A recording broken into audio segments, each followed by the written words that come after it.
Good evening, everyone. Thanks for joining me in this video. This is another very important video that I want you to pay attention to. Yesterday, I was watching Arise News where Ebuka Obi was talking about the issue of tax reforms that is not favorable to the northern Nigeria. But Alhaji Ebuka Obi refused to tell the whole world that the bandits have already shared taxes for communities to pay in this first month of 2025. Nigeria government has lost a lot of territories in Nigeria. Most of the territories are occupied by bandits. They control what happened there. They collect taxes. Some of the primary schools are being inhabited by bandits. People are not going to school. Everything I'm saying here, I am responsible for it. Go and fact check what I'm saying. Now, let us look at what is happening because this is terrible. And if a nation lost their territory to bandits, where Boko Haram can attack military base and kill military, do all sort of things, they can kidnap, they can demand everything they want to demand, they can collect tax, meaning they have government. Yeah. So the government of the terrorists are now, we don't really know who owns Nigeria as it stands now. Because the government of the bandits is holistic, it is in the villages, everywhere you go, it is there. They keep on kidnapping, they make their money from kidnapping and killing and collecting taxes. So how did government make their money? Is it not from taxes? It is from taxes. So let us look into what transpired. So our reporters published that bandits demand 175 million food supplies from 25, mark the word, 25 Zamfara villages, forcing residents to flee homes and farmland. Many things are happening in Nigeria. It is only the one we are able to report we can report. If you start reporting what is going on in Nigeria, the heaven will fall. Heaven will fall because Nigeria is like a terrorist state where terrorists find themselves as a safe haven. This was what this controversial Kemi Bernok said, that she don't have link with the northern Boko Haram where they made Boko Haram's safe haven. They feel comfort there, they collect tax, they eat food. When they are hungry, when they are tired, they want to resign from terrorism, they will resign into the Nigerian army by becoming a repented terrorist. And they can tell them something like this: everyone, you need to come on board. Boko Haram should lay their arms unconditionally and be accepted in the community. Opportunities are out there for them. They can be rehabilitated. An ex-Boko Haram stands having laid his arms and comes back, turns his way away from his negativity. He stands to be a president of this country. He stands to aspire to any position in this country. Why is he wasting his time when he cannot even deliver? A very well-known leader in this country said that any attempt to attack and fight insurgency is an attack on the north. So when you have such huge political considerations, there are difficulties. I mean, Buhari said that in the newspaper. General Buhari said that any attack on Boko Haram is an attack on the north. So what do you do as a government? So you want to attack Boko Haram. At the same time, a leader, a respected person in society, somebody who carries, the last vote, the last election, over 12 million people voted for him from the north. A man like that, you cannot ignore him. Now he says that if you continue to attack Boko Haram, you are attacking the north. You must be careful. Yes, they made it a safe haven for them. Don't worry, just come please. You can become the president. You can become this. You can become that. More people. All right, let's go into the article to understand what is happening in Zamfara state. Now, some gunmen operating under the leadership of the notorious kingpin known as Danishu have reportedly imposed a sum of 172.7 million levy on 25 villages in the Safe West local government area of Zamfara state. It was learned that the gunmen also demanded material contribution like bags of soya beans and others.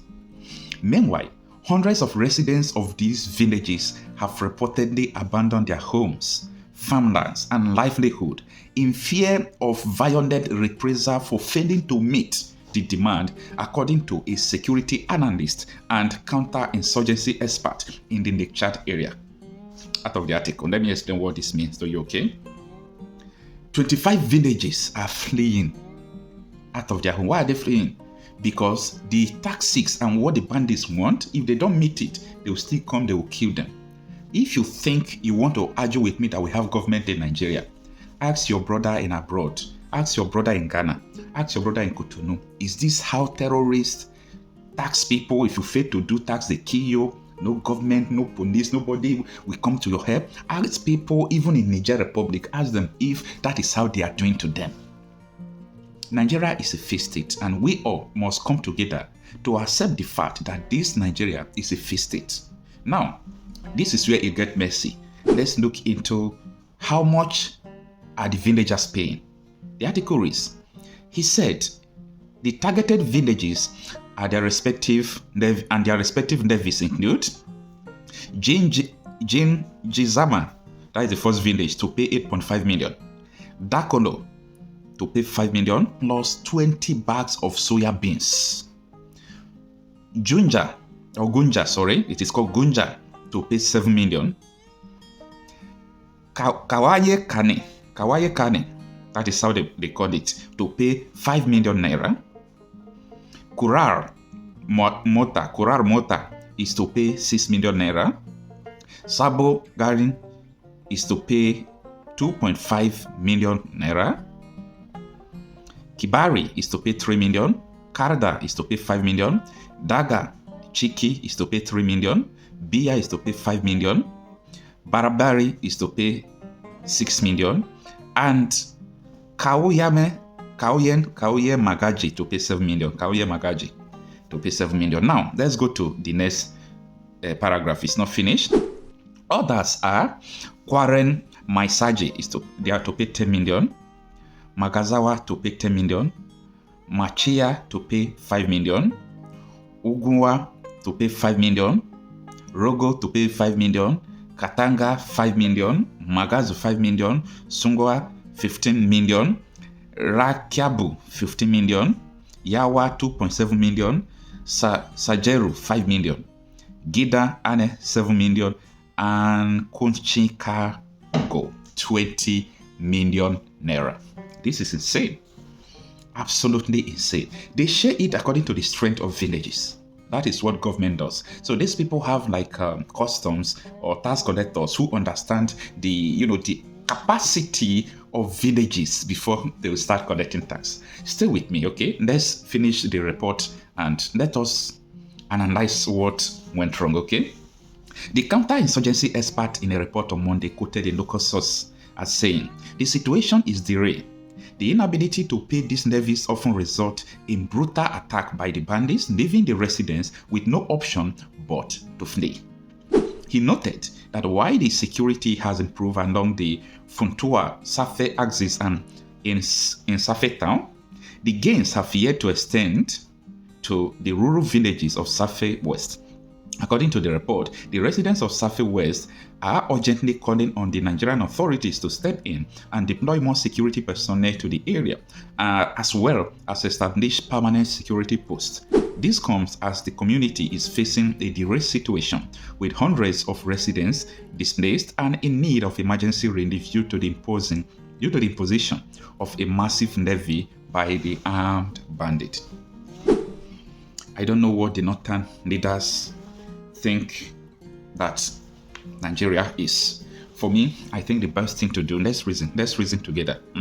For me, I think the best thing to do is, for me, I don't too like kinetic, like fighting for anything. I think it is time for people to start talking on how to divide this country. Like, a lot of people have left this country mentally. When you come to the old eastern region, that is Biafra land, you're on your own. They have left. Mentally, they have seceded out of Nigeria.